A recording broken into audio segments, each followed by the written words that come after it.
Nosotros vamos a hablar un poquito de lo que Dios dice que nosotros debemos de hacer y cómo nosotros deberíamos de vivir. Pero esta cosa nosotros tenemos que implementarla en el día a día para que nosotros podamos comprobar que la palabra de Dios es viva y eficaz, como dice él mismo. Así que hoy la enseñanza nosotros la vamos a titular de esta forma: el triángulo de la vida en el espíritu. ¿Por qué? Porque aquí vamos a ver qué dice la palabra de Dios y qué es lo que nos recomienda. Versículo de base, primera de Tesalonicense 5 del 15 a 17. Y la palabra dice: mirad que ninguno pague a otro mal por mal, antes seguid siempre lo bueno unos para con otros y para con todos. Está siempre gozoso, orad sin cesar. Miren, aquí nosotros tenemos 3 versículos y vamos a ver qué Dios nos quiere decir a nosotros con este mensaje que nos está dando, porque desafortunadamente estamos viviendo lo que estamos viviendo porque nuestro corazón se ha alejado de la cosa de Dios, y en vez de haber amor y haber preocupación por los demás, lo que estamos viviendo hoy en día es desafortunadamente algo muy desastroso en la humanidad. Ya nadie anda velando por el bien de nadie más que por el bien propio. Ya nadie anda buscando lo bueno para la otra persona. Ya nadie anda orando por la otra persona. Ya nosotros estamos viviendo tal y como la palabra de Dios lo iba a decir, que en los últimos tiempos nosotros íbamos a estar viviendo así. Y así es que lo estamos viendo hoy en día. Entonces, por eso que en estos 3 versículos nosotros vamos, por eso le puse el triángulo de la vida en el espíritu, porque si nosotros lo aplicamos, a nosotros nos va a ir bien, o a cualquiera que lo aplique. Porque Dios dice: mirad que ninguno pague a otro mal por mal. Antes seguid siempre lo bueno los unos para con los otros y para con todos. Está siempre gozoso y orar sin cesar. Así que esta carta fue la primera epístola que Pablo le mandó a los tesalonicenses, porque en aquel tiempo la iglesia joven era muy activa, pero estaban enfrentando persecuciones y confusión. Entonces Pablo, para darle ánimo y para motivarlo y para que ellos supieran lo que tenían que hacer en ese tiempo, Pablo le manda esta carta y le manda este versículo de título principal, para que no se desanimen y para que no empiecen a hacer todo lo que los demás hacen. ¿Por qué? Porque nosotros los seres humanos tenemos la tendencia a que cuando alguien nos hace algo malo, normalmente nosotros no le oramos y normalmente nosotros no le hacemos algo bueno. Lo que sale de nosotros es hacerle algo peor para que le duela más. Y Pablo dice, bueno, Dios a través de Pablo, el Espíritu de Dios a través de Pablo le dice a ellos: yo sé que ustedes son una iglesia joven, yo sé que ustedes tienen mucho deseo de conocer de mí, pero yo le digo que actúen de esta forma. Por eso es que dice: mirad que ninguno pague mal por mal a los demás. Antes, seguir siempre lo bueno para lo uno con los otros y para con todos. No simplemente para los que andan en el mismo camino que yo, sino para eso y para los que no andan en ese camino también. Porque tenemos que ser ejemplo.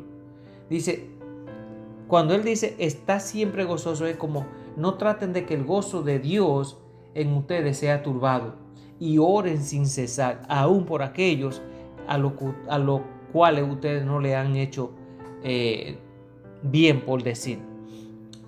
Así que todas aquellas personas que no nos desean nada bueno, que nos quieren ver derrotados, que nos quieren ver fracasados, nosotros tenemos que orar por ellos para que Dios tenga misericordia. Así que, viendo cómo es la ética del reino en las relaciones humanas, cuando él dice en el versículo 15, mirad que ninguno pague a otro mal por mal. Esta es la negación de la ley del talión. La ley del talión en aquellos tiempos era ojo por ojo y diente por diente. Esa es una frase que nosotros siempre la hemos escuchado, pero es bíblica. En el Viejo Testamento así era que se regían las cosas antes, y no era porque alguien se lo inventó. Fueron unas normas que Dios al principio de que Dios sacó su pueblo de Egipto y empezó a formarlo. Dios, como ellos no tenían leyes, no tenían conocimiento de bien y del mal, ellos habían sido criados todos bajo el dominio de otros dioses falsos en Egipto y ellos no conocían más nada. Entonces Dios le dio unas cuantas leyes para que ellos pudieran normalizar temporalmente lo que Dios venía a hacer más adelante, que era la venida de Jesús. En aquel tiempo, antes de Jesús venir, ellos tenían más de 630 normas y reglas y leyes que Dios le había dado al pueblo para que se pudieran regir de una manera justa. Y en aquel tiempo, si tú me hacías un mal, yo te tenía que hacer un mal peor, como para que tú te dieras cuenta que me hiciste daño y no lo vuelvas a hacer, que es la reacción normal de nosotros seres humanos. Más sin embargo, aquí él le dice, mira que ninguno pague por mal a los demás o al otro. Esta información que le está llegando a esta gente es la base de la justicia, ¿ok? El mundo operaba en aquel principio de esa manera. Si me hacían algo, bueno, yo devuelvo. El evangelio rompe estos ciclos y nos enseña a que nosotros tenemos que hacer un cambio de nuestra mente, ser transformado a través del evangelio, a través de la palabra de Dios, para que ya nosotros dejemos de actuar de acuerdo a los deseos carnales. Así que antes, siempre seguir lo bueno, los unos para los otros y para con todos, es el mandato. No es solo evitar lo malo, sino perseguir activamente el bien. La palabra seguir implica persecución, esfuerzo intenso y tenacidad, o sea, hacerlo intencionalmente. Yo sé que, por decir uno, yo sé que esta persona no me trató muy bien, pero yo no voy a actuar como él, yo no me voy a rebajar a ese punto. Yo voy a mostrarle sin tener que enfrentarlo de la misma manera que me enfrentó, yo lo voy a enfrentar de otra forma para que él pueda ver de que con el bien se puede vencer el mal. Y esa fue una de las cosas que Dios nos dijo a nosotros. Dijo, venzan al mal con el bien. ¿Por qué? Porque no hay cosa que tenga más efecto en el ser humano que por decir, si alguien me hace un daño y esa persona se ve en una necesidad y yo vengo y lo ayudo a salir de esa necesidad, Dios le va a refrescar a él. Mira lo que esta persona está haciendo por ti cuando tú lo trataste de tal manera. No hay bofetada más grande que esa sin uno tener que levantar la mano. Entonces, ¿qué pasa cuando una persona se porta mal con nosotros? Cuando una persona nos hace daño y nosotros no le guardamos rencor, tratamos nosotros entonces de mostrarle a esa persona algo diferente. ¿Qué sucede con esa persona? Que se sienten totalmente aturdidos y perdidos porque no saben cómo reaccionar. Y eso es lo que Dios quiere. Que el amor de Él se muestre a través de nuestra actitud con los demás. Y por eso es que Él dice, no paguen a nadie mal con mal. Por eso es que dice, mirad, o sea, date cuenta, no haga esto. Por eso es que dice, antes seguir siempre lo bueno, buscar lo bueno para con los demás y para con todos. Así que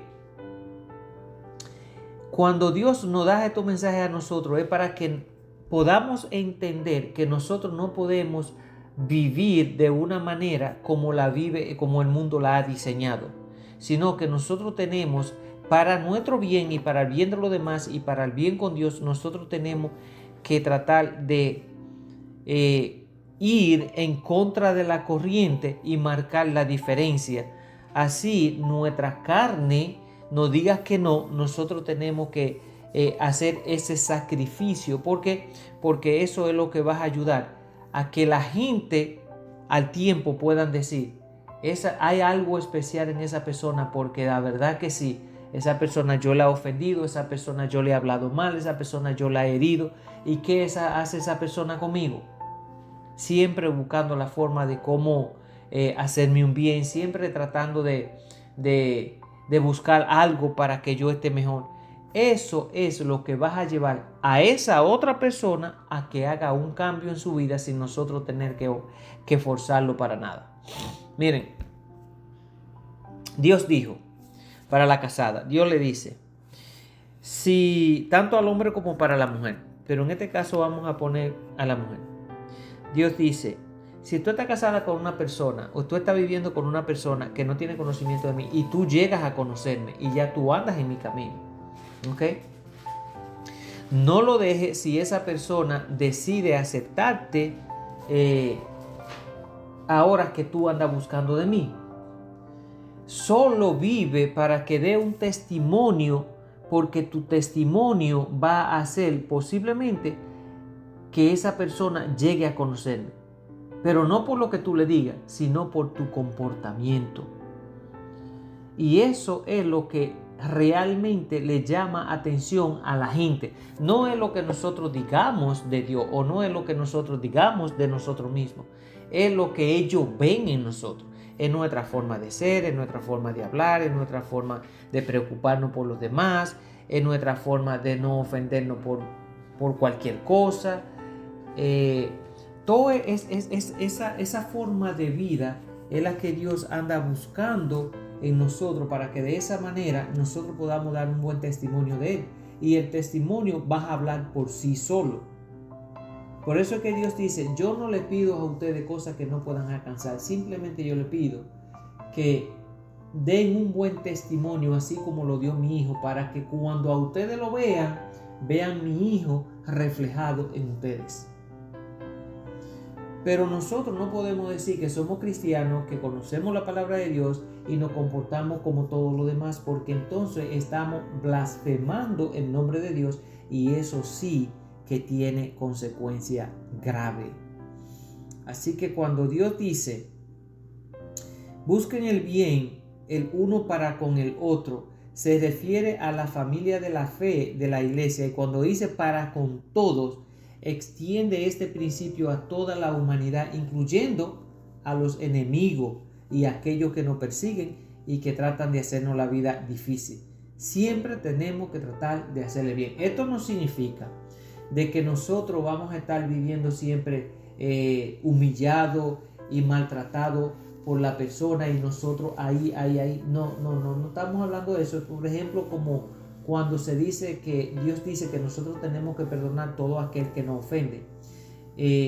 Pero Dios no dice, vamos a decir en este ejemplo, tú tienes que perdonar y seguir con esa persona, aguantándole todas las ofensas, el maltrato y todo ese tipo de cosas. No, nosotros tenemos que perdonar a la persona para nuestro bien, ¿ok? Para nosotros estar en paz con Dios y con nosotros mismos, y que nuestro corazón no se vaya a dañar con odio, rencor y todo ese tipo de cosas. Pero Dios a ninguno de nosotros nos dice, por decir un ejemplo, que yo le sea infiel a mi esposa, por decir, ella me descubrió y ella debería de perdonarme como persona, ¿ok? Pero Dios no le dice a ella, tiene que perdonarlo y tiene que quedarte con él. No. Si ella toma la decisión de dejarme porque yo le falté, ella tiene todo el derecho y delante de Dios eso está justificado. Es la única justificación que Dios dice porque Él no, vamos a decir, no se ofende porque un núcleo matrimonial se divida, porque hubo una rotura del pacto para con Dios y del pacto para con la persona. Pero igual, si ella decide perdonarme, Dios dice, yo no tengo ningún problema con eso. Igual que si decide separarte, yo no tengo ningún problema con eso. Y además no te voy a poner eso como pecado, ¿ok? Pero sí me debería de perdonar. ¿Seguir conmigo? No. Pero perdonarme sí. Porque entonces si no me perdona ella, dice Dios que si nosotros no perdonamos a alguien aquí en la tierra, Él no nos va a perdonar allí en el cielo. Y cuando nosotros nos perdonamos, nuestro corazón está dañado, está contaminado.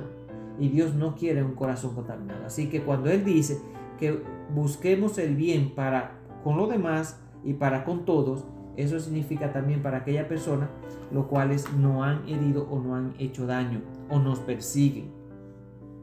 Ahora, nuestra respuesta natural al mal es devolverlo, o sea, todo el que nos haga algo malo.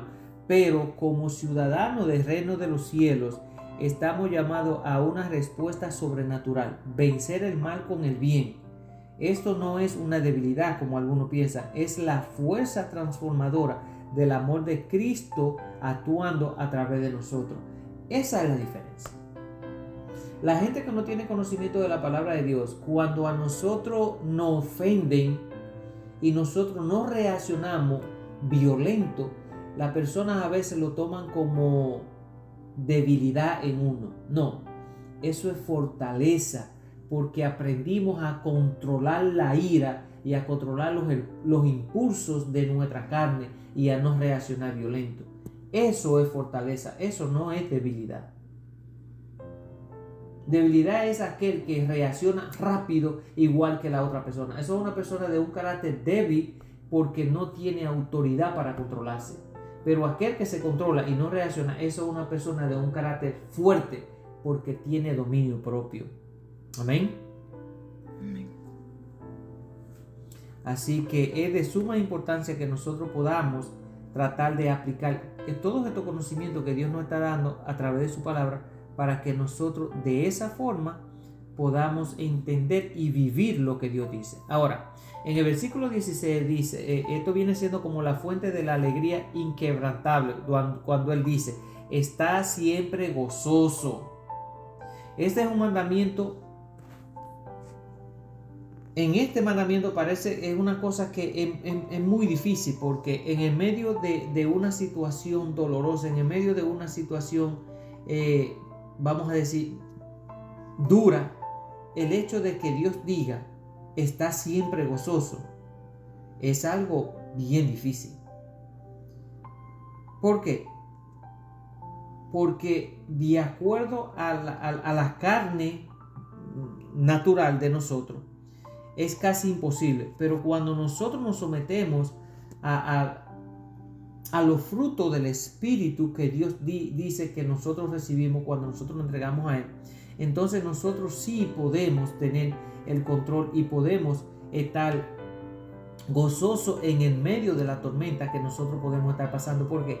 Porque estamos conscientes de que lo que estamos viviendo o lo que estamos pasando en ese momento, Dios tiene control. Y como conocemos quién es Dios y sabemos qué poder tiene Dios, entonces nosotros no deberíamos dejar que esa situación controle nuestro estado en ese momento, sino no perder la fe y el gozo que nosotros tenemos de parte de Dios y siempre saber de que Él tiene control y que cualquier cosa que sea por la cual nosotros estemos pasando, al final va a terminar bien.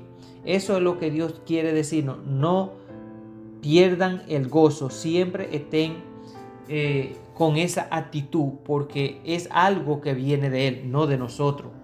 Así que hay dos cosas como nosotros podemos ver: el gozo y la felicidad. La felicidad depende de la circunstancia en la que nosotros estemos en ese momento, pero el gozo es un fruto del Espíritu que depende de nuestra relación con Dios y la seguridad de nuestra salvación, sin importar cuál sea la circunstancia. O sea, ¿qué quiere decir? Que en el medio de la peor tribulación que nosotros podamos tener, no podemos dejar que el temor y la duda entren a nuestra vida, porque entonces perdemos el gozo. El gozo es algo como estar en paz, estar tranquilo. Yo no tengo que preocuparme porque yo sé que Dios está en control. Y sea cual sea la situación por la que yo esté pasando, Dios me va a enseñar algo de esto y algo bueno yo voy a sacar. Así que yo no voy a permitir que el temor y la desesperación se hagan dueña de mi corazón, porque entonces voy a caer en pecado con Dios, porque voy a perder la fe.